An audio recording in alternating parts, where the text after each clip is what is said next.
অসমকাষ্ট YouTube চেনেলৰ অন্য এটা নতুন ভিডিঅ'ত আপোনালোক সকলোকে স্বাগতম জনাইছোঁ আৰু আজি হ'ল 20 ডিচেম্বৰ। আজিৰ দিনটোৰ কেইবাটা গুৰুত্বপূৰ্ণ খবৰ আপোনালোকৰ লগত শ্বেয়াৰ কৰিবলৈ ওলাইছোঁ। আজিৰ দিনটোত বহুখিনি গুৰুত্বপূৰ্ণ খবৰ এই ভিডিঅ'টোত শ্বেয়াৰ কৰা হ'ব। সম্পূৰ্ণৰূপে আপোনালোকে ভিডিঅ'টো চালে বহুখিনি খবৰ এটা ভিডিঅ'তে চাব পাৰিব, গতিকে ভিডিঅ'টো সম্পূৰ্ণৰূপে চাব। শেষত ভিডিঅ'টো শ্বেয়াৰ কৰি দিব যাতে সকলোৱে এই খবৰসমূহ চাব পাৰে। দিব বিচাৰিছোঁ আজিৰ দিনটোৰ প্ৰথমটো খবৰ। আপুনিও খেতিয়ক নেকি? লাভ কৰিব চৰকাৰী বহু সা সুবিধা। চলি আছে পঞ্জীয়ন, এতিয়াই অন্তৰ্ভুক্ত কৰক আপোনাৰ নাম। আপুনিও খেতিয়ক নেকি? যদি খেতিয়ক হয় তেনেহ'লে ইতিমধ্যে ৰেজিষ্ট্ৰেশ্যনৰ কাম চলি আছে, আপুনি ৰেজিষ্ট্ৰেশ্যন কৰিব লাগিব। তেনেহ'লে চৰকাৰৰ তৰফৰ পৰা বহুখিনি সা সুবিধা লাভ কৰিবলৈ সক্ষম হ'ব, লগতে PM কিষাণৰ টকাও পাবলৈ আপুনি সক্ষম হ'ব। লাভ কৰিব চৰকাৰী বহু সা সুবিধা। চলি আছে ৰেজিষ্ট্ৰেশ্যন, এতিয়াই অন্তৰ্ভুক্ত কৰক আপোনাৰ নাম। ৰাজ্যৰ কৃষকসকলৰ বাবে আহি গ'ল এটা ডাঙৰ খবৰ। শীঘ্ৰেই প্ৰতিগৰাকী কৃষকে পঞ্জীয়ন কৰিব লাগিব নিজৰ নাম। জিলাই জিলাই চলি আছে কৃষকৰ পঞ্জীয়নৰ কাৰ্যসূচী। সকলো বৃত্তি নিৰ্বিশেষে কৃষকসকলে পঞ্জীয়ন কৰাটো বাঞ্ছনীয়। পঞ্জীয়নৰ বাবে নিজ নিজ গাঁও প্ৰধানৰ সৈতে যোগাযোগ কৰক। এই পঞ্জীয়ন কৰিবলৈ হ'লে আপুনি গাঁওবুঢ়াৰ সৈতে যোগাযোগ কৰিব লাগিব। লগতে জিলা সাধাৰণ সেৱা কেন্দ্ৰ বা CSC চেণ্টাৰসমূহতো পঞ্জীয়নৰ কাৰ্যসূচী চলি আছে। যদি আপুনি এই পঞ্জীয়ন বা ৰেজিষ্ট্ৰেশ্যন কৰিব বিচাৰে তেনেহ'লে আপুনি আপোনাৰ গাঁও প্ৰধান বা CSC চেণ্টাৰত গৈ আপুনি যোগাযোগ কৰিব পাৰিব। CSC চেণ্টাৰ মানে কমন ছাৰ্ভিচ চেণ্টাৰ। আপুনি বজাৰত বা ৰাস্তাৰ কাষত হয়তো দেখা পাইছে, য'ত অনলাইনৰ কাৰ্যসূচী চলে। অনলাইনত যিকোনো ধৰণৰ কাম CSC চেণ্টাৰত গৈও আপুনি কৰিব পাৰিব। জিলা সাধাৰণ সেৱা কেন্দ্ৰ CSC চেণ্টাৰসমূহতো পঞ্জীয়ন চলি আছে। কৃষক পঞ্জীয়নৰ বাবে প্ৰয়োজন হ'ব 4বিধ নথি। এই কৃষক পঞ্জীয়ন কৰিবলৈ হ'লে আপোনাৰ 4বিধ নথি বা ডকুমেণ্টছৰ প্ৰয়োজন হ'ব। প্ৰথমতে লাগিব আপোনাৰ আধাৰ কাৰ্ড, দ্বিতীয়তে লাগিব পান কাৰ্ড, তৃতীয়তে লাগিব আধাৰ পঞ্জীকৃত মোবাইল নম্বৰ। যিটো আধাৰ কাৰ্ডত আপোনাৰ মোবাইল নম্বৰটো আছে সেই মোবাইল নম্বৰটো আপোনাৰ লাগিব, সেই মোবাইলটো আপোনাৰ লাগিব। লগতে মাটিৰ জবানবন্দী লাগিব। আপোনাৰ এই 4 ধৰণৰ ডকুমেণ্টছ আপোনাৰ প্ৰয়োজন হ'ব যেতিয়া আপুনি কৃষক পঞ্জীয়ন কৰিব।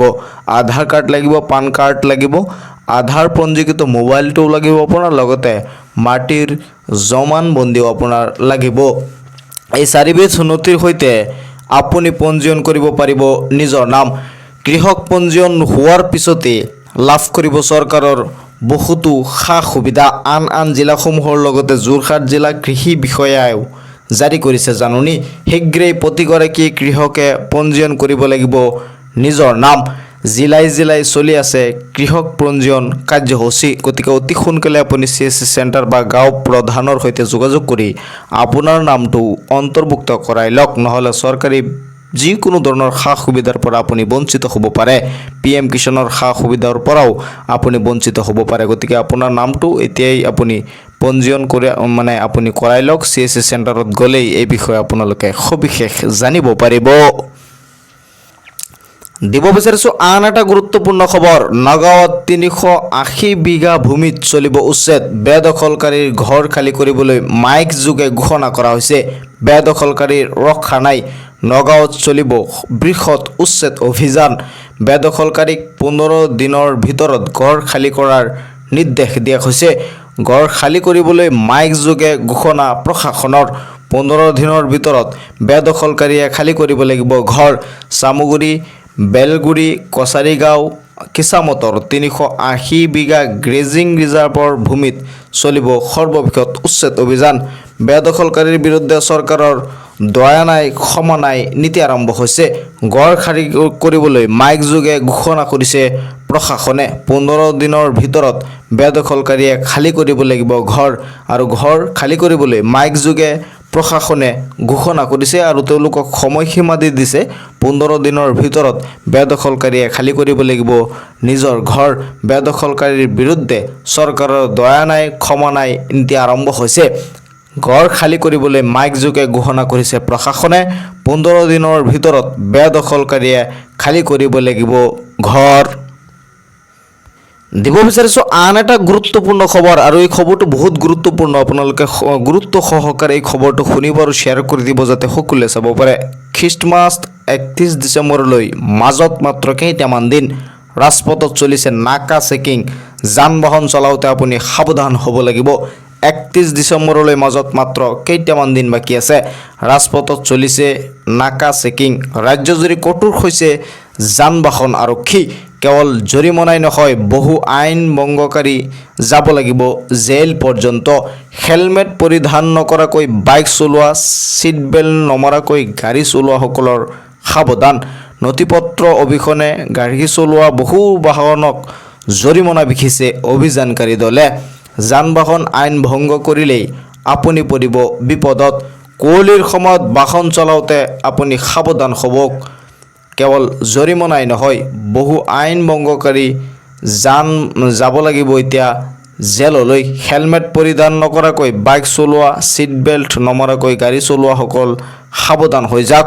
ইতিমধ্যে ৰাজপথত চলিছে কৰা চেকিং চলি আছে কুঁৱলীৰ সময়ত আপুনি সাৱধানে গাড়ী চলাব লাগিব সিট বেল্ট আৰু আপুনি আৰু যদি হেলমেট পৰিধান নকৰে তেনেহ'লে আপোনাৰ জৰিমনা ভৰিব লাগিব নথিপত্ৰ অবিহনে গাড়ী চলোৱা বহু বাহনক জৰিমনা বিহিছে অভিযানকাৰী দলে হেলমেট পৰিধান নকৰাকৈ বাইক চলোৱা সিট বেল্ট নমৰাকৈ গাড়ী চলোৱাসকল ইতিমধ্যে সাৱধান হৈ যাওক কাৰণ ৰাজপথত চলিছে নাকা চেকিং ৰাজপথত ইতিমধ্যে চেকিং চলি আছে 31 ডিচেম্বৰলৈ মাজত মাত্ৰ কেইটামান দিন যেহেতু 31 ডিচেম্বৰৰ সময়ত ৰাজ্যবাসীয়ে পিকনিক বা বিভিন্ন ধৰণৰ বনভোজলৈ যায় গতিকে এতিয়াৰে পৰা চেকিং চলি আছে যাতে সকলোৱে সাৱধান হৈ যায় আৰু যেহেতু বাহিৰত বহুত ঠাণ্ডা পৰিছে আৰু কুঁৱলীৰ সময় গতিকে আপুনি সাৱধান সহকাৰে বাইক বা যান বাহন আপুনি চলাব লাগিব বা চলাচল কৰাব লাগিব কাৰণ ইতিমধ্যে ৰাজপথত দুৰ্ঘটনাৰ পৰিমাণো বৃদ্ধি পাইছে ৰাজ্যজুৰি কঠোৰ হৈছে যান বাহন আৰক্ষী কেৱল জৰিমনাই নহয় বহু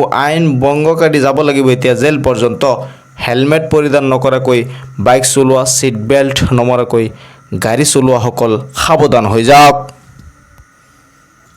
দিব বিচাৰিছো আন এটা গুৰুত্বপূৰ্ণ খবৰ 1 জানুৱাৰীৰ পৰা ৰাজ্যত আহিব বহুত বৃহৎ পৰিৱৰ্তন আজি সাজু কৰক 5 বিধ নথিপত্ৰ 1 জানুৱাৰীত ৰাজ্যবাসীয়ে পাব কেইবাটাও ডাঙৰ উপহাৰ ৰাজ্যৰ মুখ্যমন্ত্ৰী ডক্টৰ হিমন্ত বিশ্ব শৰ্মাই 1 জানুৱাৰীত কেইবাটাও ডাঙৰ উপহাৰ বা কেইবাটাও ডাঙৰ ঘোষণা কৰিব বুলি ইতিমধ্যে তেওঁ উল্লেখ কৰিছে গতিকে 1 জানুৱাৰীত ৰাজ্যবাসীয়ে পাব কেইবাটাও ডাঙৰ উপহাৰ আৰম্ভ হ'ব 4টাকৈ নতুন আঁচনি 1 জানুৱাৰীৰ পৰা ৰাজ্যত আৰম্ভ হ'ব বাবু আঁচনি যুৱকসকলে কৰিব পাৰিব এই বাবু আঁচনিত আবেদন শীঘ্ৰেই সাজু কৰক নথিপত্ৰ 1 জানুৱাৰীৰ পৰা মাত্ৰ 100 টকাতে লাভ কৰিব দাইল চেনি আৰু নিমখ ৰাজ্যবাসীয়ে 1 জানুৱাৰীৰ পৰা দাইল চেনি নিমখ মাত্ৰ 100 টকাত লাভ কৰিব পাৰিব ৰেচন কাৰ্ডৰ হিতাধিকাৰীয়ে এই সুবিধা পাব 1 জানুৱাৰীত অৰুণোদয় হিতাধিকাৰীৰ বাবে মুখ্যমন্ত্ৰীয়ে কৰিব ডাঙৰ ঘোষণা এই মুহূৰ্তৰ এটা গুৰুত্বপূৰ্ণ খবৰ আপোনালোকৰ লগত শ্বেয়াৰ কৰিবলৈ ওলাইছোঁ 1 জানুৱাৰী তাৰিখে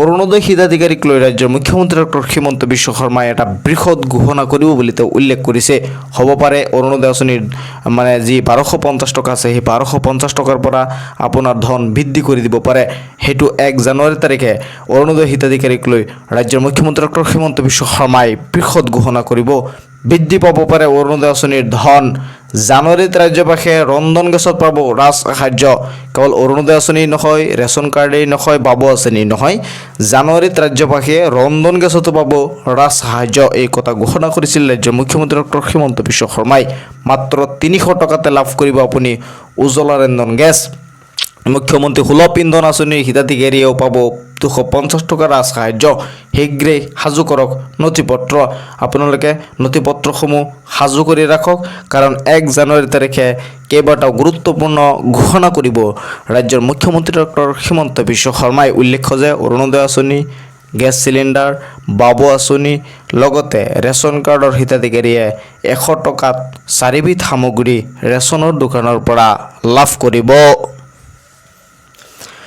চৰকাৰী ঘৰ নোপোৱাসকলৰ বাবে দিব বিচাৰিছোঁ আন এটা গুৰুত্বপূৰ্ণ খবৰ যিসকলে নেকি ঘৰ পোৱা নাই আৰু বহুত চিন্তিত হৈ আছে সেইসকলৰ বাবে আহি গ'ল এটা ভাল খবৰ ৰাজ্যত নতুনকৈ আৰু 30 লাখ পৰিয়ালে লাভ কৰিব চৰকাৰী ঘৰ প্ৰস্তুত কৰা হ'ব PMAYৰ নতুন হিতাধিকাৰীৰ তালিকা ৰাজ্যৰ মুখ্যমন্ত্ৰী ডক্টৰ হিমন্ত বিশ্ব শৰ্মাই ঘোষণা কৰিছে নতুনকৈ আৰু তালিকা প্ৰস্তুত কৰা হ'ব ইতিমধ্যে যিসকলৰ পুৰণি হিতাধিকাৰী বাকী আছিল সেই পুৰণি হিতাধিকাৰীসকলক ৰাজ্য চৰকাৰে চৰকাৰী ঘৰৰ প্ৰথম কিস্তিৰ টকা দি শেষ কৰিছে আৰু নতুনকৈ চৰকাৰী ঘৰ নোপোৱাসকলৰ বাবে আহি গ'ল এটা ভাল খবৰ ৰাজ্যত নতুনকৈ আৰু 30 লাখ পৰিয়ালে লাভ কৰিব প্ৰধানমন্ত্ৰী আৱাস যোজনাৰ ঘৰ নতুনকৈ আৰু 30 লাখ মানুহে কৰিছে জিঅ' টেগিং প্ৰস্তুত কৰিব নতুন হিতাধিকাৰীৰ তালিকা ৰাজ্য চৰকাৰে নতুন হিতাধিকাৰীৰ এটা তালিকা প্ৰস্তুত কৰিব আৰু সেই তালিকা মতে এতিয়া 30 লাখ লোকক চৰকাৰে ঘৰ দিয়াৰ পৰিকল্পনা কৰি আছে যদি আপুনি ঘৰ পোৱা নাই আপুনি যদি দৰিদ্ৰ লোক হয় আপোনাৰ যদি কেঁচা ঘৰ আছে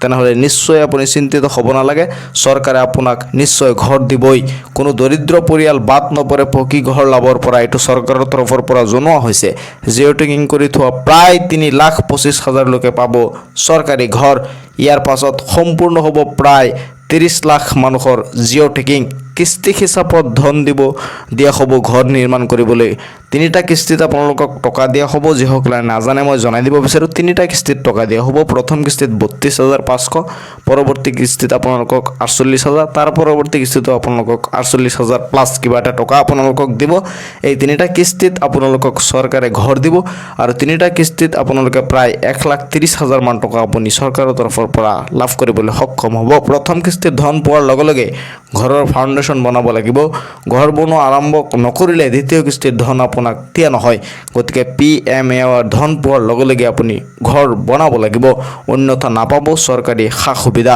অসমত কোনেও আৰু কেঁচা ঘৰত থাকিব নালাগে বুলি প্ৰতিশ্ৰুতি ৰাজ্যৰ মুখ্যমন্ত্ৰী ডক্টৰ হিমন্ত বিশ্ব শৰ্মাই তেওঁ উল্লেখ কৰিছে যে যিসকলৰ নেকি কেঁচা ঘৰ আছে সেইসকলে নিশ্চয় চৰকাৰী ঘৰ পাবলৈ সক্ষম হ'ব কোনো লোক এতিয়াও আৰু কেঁচা ঘৰত থাকিব নালাগে জিঅ' টেগিং কৰি থোৱা প্ৰায় 3,25,000 লোকে পাব চৰকাৰী ঘৰ এই কথা ঘোষণা কৰিছে ৰাজ্যৰ মুখ্যমন্ত্ৰী ডক্টৰ হিমন্ত বিশ্ব শৰ্মাই তেওঁ আৰু উল্লেখ কৰে যে অসমত কোনেও আৰু কেঁচা ঘৰত থাকিব নালাগে প্ৰতিশ্ৰুতি দিছে ৰাজ্যৰ মুখ্যমন্ত্ৰী ডক্টৰ হিমন্ত বিশ্ব শৰ্মাই দিব বিচাৰিছোঁ আন এটা গুৰুত্বপূৰ্ণ খবৰ আৰু এই খবৰটো বহুতে বিভিন্ন সময়ত জানিব বিচাৰে আৰু বহুতে উল্লেখ কৰে যে আপুনি যে কৈছিলে বা নিউজ চেনেলবোৰত ওলাইছিল যে বিনামূলীয়া ই ৰিক্সা কেতিয়া দিয়া হ'ব তো এই বিষয়ে মই আপোনালোকক জনাই দিব বিচাৰোঁ যে আপুনি বিনামূলীয়া ই ৰিক্সাৰ বাবে আবেদন কৰিলেনে যদি আপুনি এতিয়ালৈকে আবেদন কৰা নাই তেনেহ'লে 30 ডিচেম্বৰতে আবেদনৰ অন্তিম দিন একেবাৰে চমু চাপি আহিছে 30 ডিচেম্বৰৰ আগত আপুনি বিনামূলীয়া ই ৰিক্সাৰ বাবে আবেদন কৰিব লাগিব আবেদনৰ প্ৰক্ৰিয়া চলি আছে অনলাইন মাধ্যমত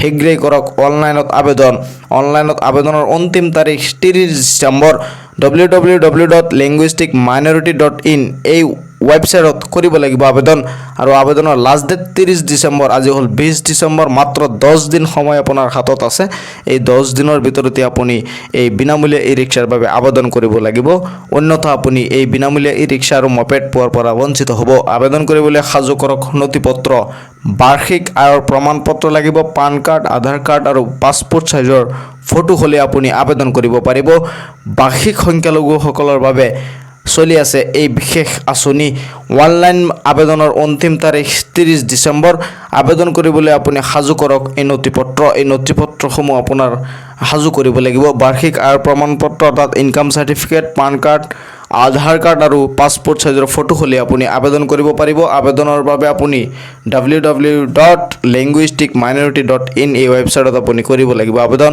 নহ'লে আপোনাৰ ওচৰত থকা CSC চেণ্টাৰত গ'লেও আপুনি এই বিনামূলীয়া ই ৰিক্সাৰ বাবে আবেদন কৰিব পাৰিব কি নথিপত্ৰ লাগে তাৰ পৰা আপোনালোকক জনোৱা হ'ব গতিকে অতি সোনকালে আপুনি CSC চেণ্টাৰত যোগাযোগ কৰক কাৰণ মাজত মাত্ৰ আৰু 10টা দিন আছে এই 10 দিনৰ ভিতৰতে আপুনি আবেদনৰ কাম শেষ কৰিব লাগিব কাৰণ আবেদনৰ অন্তিম তাৰিখ হৈছে 30 ডিচেম্বৰ এই খবৰসমূহ শ্বেয়াৰ কৰি দিব যাতে সকলোৱে চাব পাৰে মোৰ এই চেনেলটো সাবস্ক্ৰাইব কৰি ৰাখিব পৰৱৰ্তী ভিডিঅ' পাবলৈ আৰু ভিডিঅ'টো শ্বেয়াৰ কৰি দিয়ক যাতে খবৰসমূহ সকলোৱে চাব পাৰে চাই থাকিব আপোনালোকৰ আপোন চেনেল অসম কাষ্ট